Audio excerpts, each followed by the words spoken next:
Hello students. Today we shall begin with the next chapter of A Tale of Two Cities. So let's begin with the third chapter.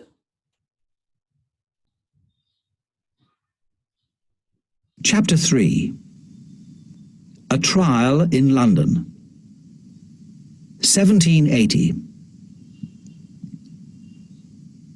Tellson's Bank in the City of London was an old, dark and ugly building. It smelt of dust and old papers, and the people who worked there all seemed old and dusty too. Outside the building sat Jerry Cruncher, who carried messages for people in the bank.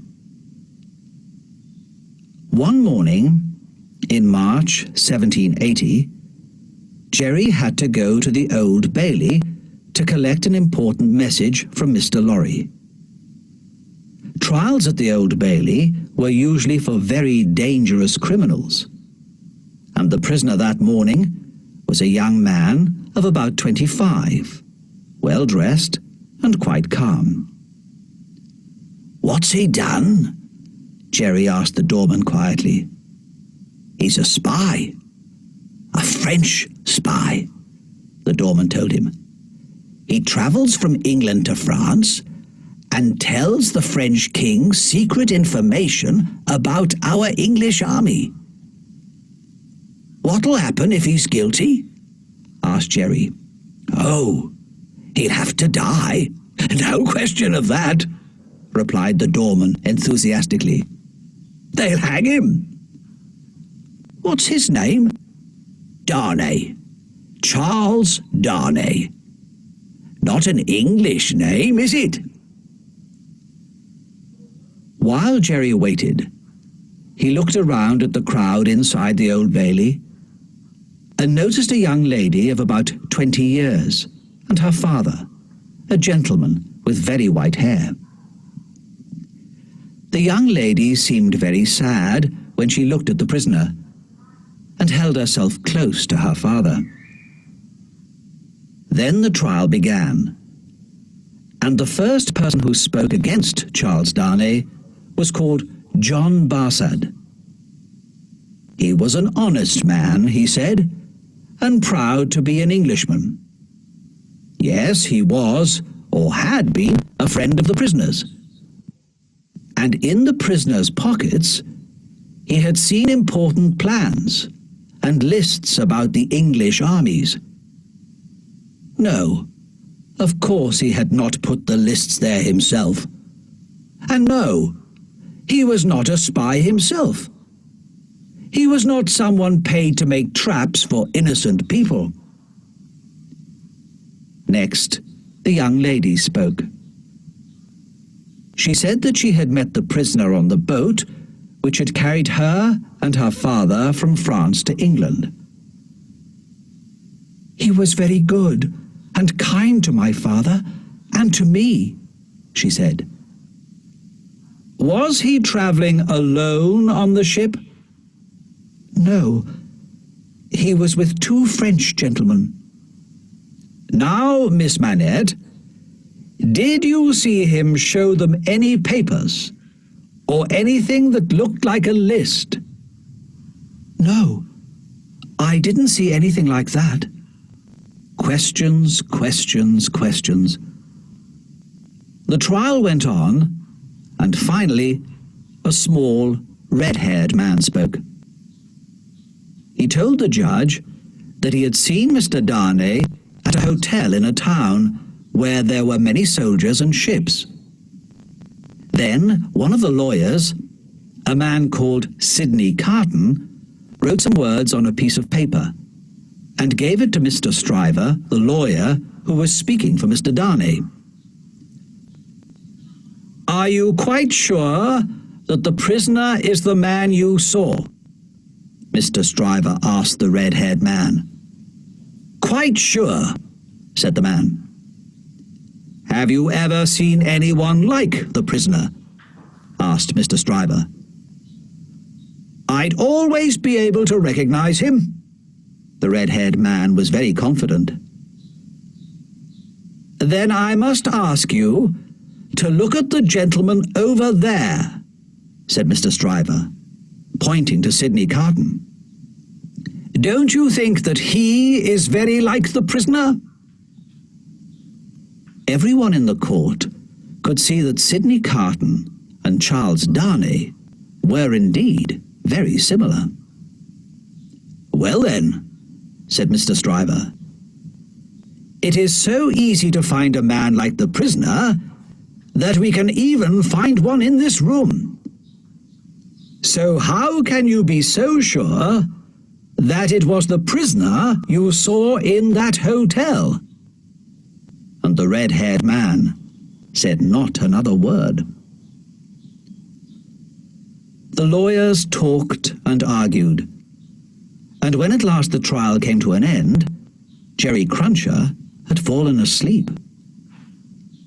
But Mr. Lorry woke him up and gave him a piece of paper. Not guilty were the words written on it, and Jerry hurried back to Tellson's bank with the message. Sidney Carton seemed to be a man who did not care about anyone or anything. He was Mr. Stryver's assistant. In fact, he did most of the real work for Mr. Stryver.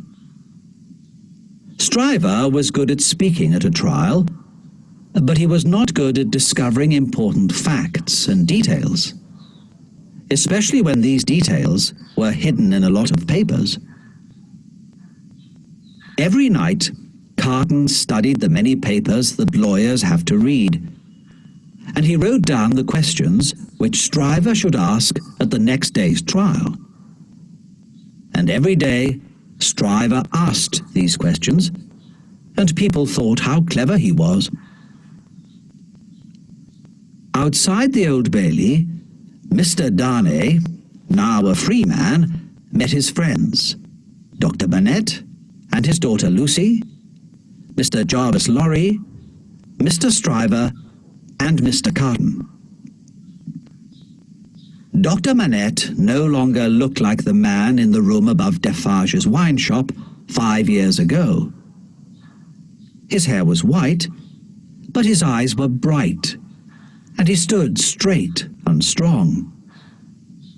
Sometimes his face became dark and sad when he remembered the years in the Bastille prison. At these times, only his daughter Lucy, whom he loved so much, could help him. As they stood there talking, a strange expression came over Dr. Manette's face. He was staring at Charles Darnay, but he did not seem to see him. For a few moments, there was dislike, even fear in his eyes. "My father," said Lucy softly, putting her hand on his arm. "Shall we go home now?" "Yes," he answered slowly. Soon they drove off in a coach, and then Mr. Stryver and Mr. Lorry walked away, leaving Mr. Darnay and Mr. Carton alone. "It must be strange for you," said Carton, "to be a free man again, and to be standing here, talking to a man who looks just like you. Let us go out and eat together." After they had eaten, Carton said softly, "How sad and worried Miss Manette was for you today. She's a very beautiful young woman, don't you think?" Darnay did not reply to what Carton had said, but he thanked him for his help at the trial. "I don't want your thanks," replied Carton. "I have done nothing, and I don't think I like you." "Well," said Darnay, "you have no reason to like me, but I hope that you will allow me to pay the bill for both of us." "Of course, and as you are paying for me, I'll have another bottle of wine." After Darnay had left, Carton drank some more wine and looked at himself in the mirror. He was angry because Darnay looked so much like him, but was so different. Carton knew that he was a clever lawyer, and that he was a good and honest man, but he had never been successful for himself. He drank too much, and his life was unhappy and friendless.